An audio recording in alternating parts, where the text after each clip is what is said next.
A big challenge in analyzing education systems is the limited data that's available on learning outcomes for many low and middle income countries. Typical sources of international learning data, such as PISA or TIMSS, don't cover many lower income countries. But even if they did, they have important limitations. They typically only cover one or a couple grade levels, making it difficult or impossible to trace out the trajectory of learning across multiple grades. They also usually only cover children who are in school, leaving out those who have dropped out or never started. In lower income countries, this can leave out a substantial portion of the population. And to track progress on universal learning goals, such as universal literacy or numeracy, it's critical to have that data on all children, not just those who have persisted in school. More countries have national learning assessments, such as primary leaving exams, but these tend to have similar limitations. So they tend to cover only one or a couple grade levels, and primary leaving exams in particular only occur at the end of primary school, so they don't provide any information on learning in the earlier years of primary school when many children begin to fall behind. They also usually only cover children who are in school, so they again leave out those who have dropped out or who never started.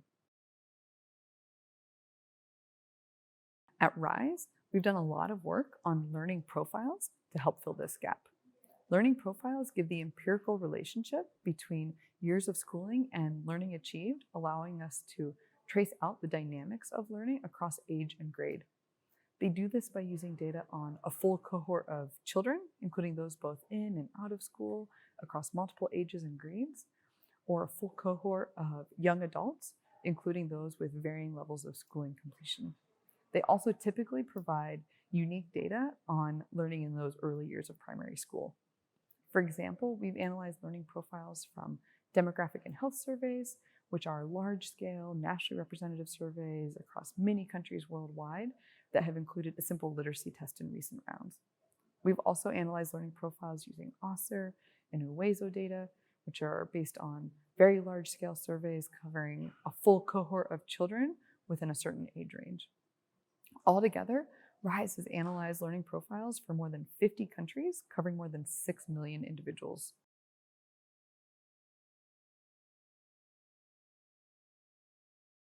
Bringing all that work together, our work on learning profiles has two main sets of results with related implications for each.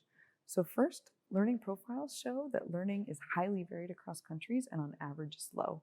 For example, learning profiles have shown that among young women with 6 years of schooling and no higher, literacy rates vary from less than 10% in Nigeria to upwards of nearly 100% in Rwanda. So massive variation in the amount that's learned from the same number of years of schooling across countries. That also indicates that a common schooling target, like 6 years or universal primary completion, is not going to yield anything resembling a common learning goal like universal literacy. The implications are twofold. So first, because learning varies so much, the right policy priority is also going to vary. So in countries with low schooling attainment and high learning per year, expanding access to schooling could yield large learning gains. For example, analysis of learning profiles and related simulations suggest that expanding to universal primary completion in Ethiopia could increase literacy rates by as much as 57 percentage points. However, the reverse is also true. In places where attainment is high and learning per year is low, expanding access to schooling could yield very little in terms of learning. In Nigeria, for example, similar simulations suggest that expanding to universal primary schooling could increase literacy among young women by as little as 5 percentage points. So because learning varies so much, the right policy priority is also going to vary. Second, because learning is so low on average, many countries fall into that second category. This suggests that for many countries, expanding access, such as through pre-primary school or universal secondary completion, may yield very little in terms of learning gains. Countries in this situation are likely to need to steepen those learning profiles in order to achieve their learning goals.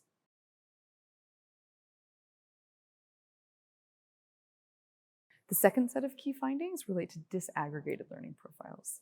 Disaggregated learning profiles allow us to analyze and compare learning across groups, such as by gender or by wealth.